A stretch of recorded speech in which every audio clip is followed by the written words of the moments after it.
que lle faga unha pregunta. Vostede lee os xornais. Isto decía a Voz de Galicia o luns 7 de outubro. Paro, precariedad laboral e economía. El trío que les quita el sueño a los gallegos. E onte, a primeira do Faro de Vigo, Galicia agrava su brecha competitiva con las regiones europeas por su debilidad en empleo e innovación. Pierde todavía más puestos y se hunde en el 197 de los 268 territorios estudiados en la UE. Consejero, en que mundo vive? Cando fala aquí, de que país fala? Como pode gabarse da xestión económica do seu goberno se os 10 anos que levan na Xunta foi unha década perdida para a economía, para o emprego e para o benestar? Unha década perdida no que Feijóo ten batido récords negativos. Están pasando, como se di en algunhas situacións, están pasando cousas que nunca pasaron.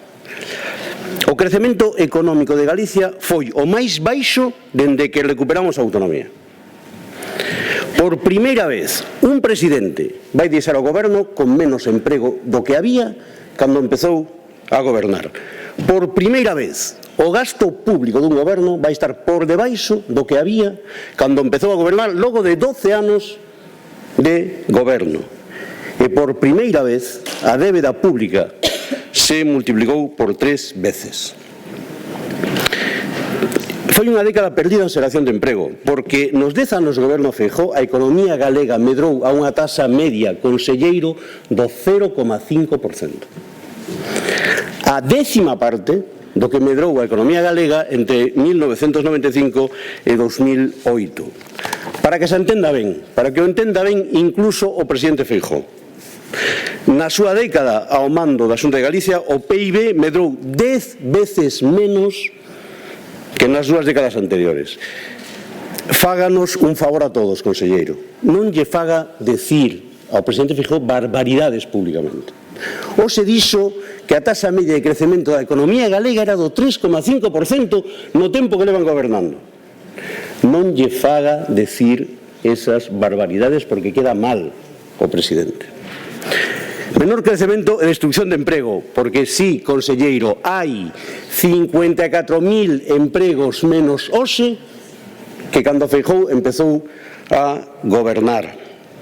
É un balance desolador, porque Galicia, vou volver a decir, é a comunidade autónoma de todo o Estado español con peor evolución de emprego entre o segundo trimestre do ano 2009, cando empezaron a gobernar, e o segundo trimestre do ano 2019. A peor de todas as comunidades autónomas. Menos crecemento, menos emprego e máis desigualdade. Cando empezaron a gobernar, o 48% da riqueza do país, do PIB, se destinaba a salarios. Hoxe, o 42%. 6 puntos menos de PIB. Sabe vostede canto é eso? 3.800 millóns de euros para os traballadores e as traballadoras. Feijóo pasará á historia porque na súa presidencia a participación dos asalariados na riqueza acabou o seu valor máis baixo dende que existen estadísticas. Este é o balance de 10 anos de goberno, menos crecemento, menos emprego, menos benestar e máis débeda. É unha herdanza que é consecuencia boa medida dos recortes do gasto público impostos pola austeridade compulsiva no que o teito de gasto, este teito de gasto, xogou un papel central. O resultado desta disciplina orzamentaria foi un estrepitoso fracaso, conselleiro. Tamén nos obxectivos formais das normas legais. A lei di que ten como obxectivo garantir a estabilidade financeira das finanzas públicas. Foi iso o que pasou? En absoluto, todo o contrario. No período de aplicación do teito de gasto, a débeda pública aumentou en 5.500 millóns de euros. A metade de todo o que debe o noso país se xerou dende que existe esa norma de teito de gasto que teña como función estabilizar as contas públicas. Un enorme éxito, conselleiro. Máis débeda que non é incompatible con que exista menos gasto público.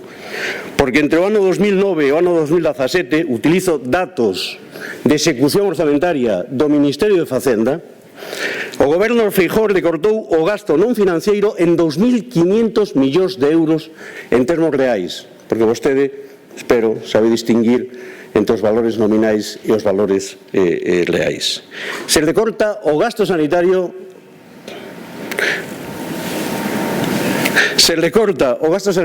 o 9%. Se recortou o gasto educativo no 18%. Un balance demoledor. Sumados en cifras absolutas os recortes en sanidade e en educación son casi 900 millóns de euros menos en servizos públicos básicos nos que ao mesmo tempo aumenta a presencia dos negocios privados. Señor conselleiro, a regra de gasto e o teito de gasto non buscaban o equilibrio das contas públicas. O seu objetivo real era a reducción do gasto público. E aí sí que tuvo un enorme éxito, porque no ano 2019, no 2008 tamén, perdón, no ano 2008 e no ano 2009, o gasto xestionado pola Xunta era superior ao 18% do PIB. Que a cifra de teito de gasto para o 2020 e a estimación de PIB nominal para o 2020, esa cifra queda no 15, por debaixo do 15%. Por lo tanto, 3 puntos menos de PIB de reducción do peso do público, que son 2.500 millóns de euros. Esa é a reducción do peso do público na década de goberno Feijóo. Porén, a Xunta decide no erro de empezar o debate orzamentario fixando a cifra de teito de gasto. É a demostración de que seguimos baixo a dictadura da austeridade. Un grave erro, en especial cando hai un cambio de ciclo na economía galega que está entrando nunha fase de preocupante desaceleración. Déxeme que faga un chiste, conselleiro. 7 anos crecendo a economía galega igual que a de Burgos ou a da Rioxa. Ben, esta desaceleración está provocada pola desaparición dos factores externos que impulsaron a economía entre 2015 e 2018. Para decirlo claramente, o sector exterior non vai aportar nada ao crecemento da economía galega.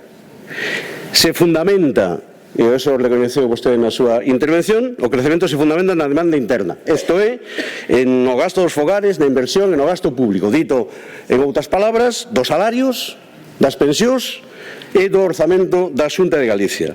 E por iso necesitamos un orzamento con máis recursos, un orzamento expansivo, que sirva para impulsar a economía, que sirva para combatir a desaceleración económica, para impedir unha improbable, vou dicilo ben, unha improbable pero posible volta á recesión. Porén, o seu goberno sigue insistindo na vía equivocada, porque a cifra de teito de gasto que presenta é decepcionante e insuficiente. Insuficiente porque, aínda que se esgote o teito de gasto e se execute o 100% do orzamento, aínda estaremos 2.200 millóns de euros por debaixo do que se gastou efectivamente no ano 2008.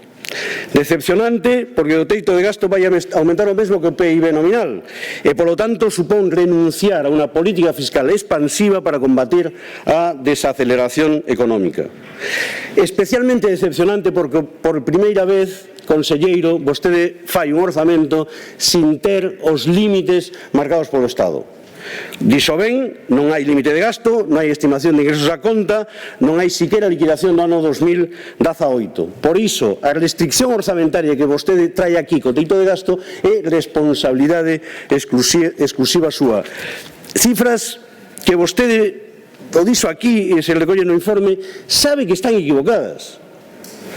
Vostede ven de decir que os ingresos realmente obtidos no ano 2018 foron 400 millóns de euros superiores aos estimados no orzamento inicial.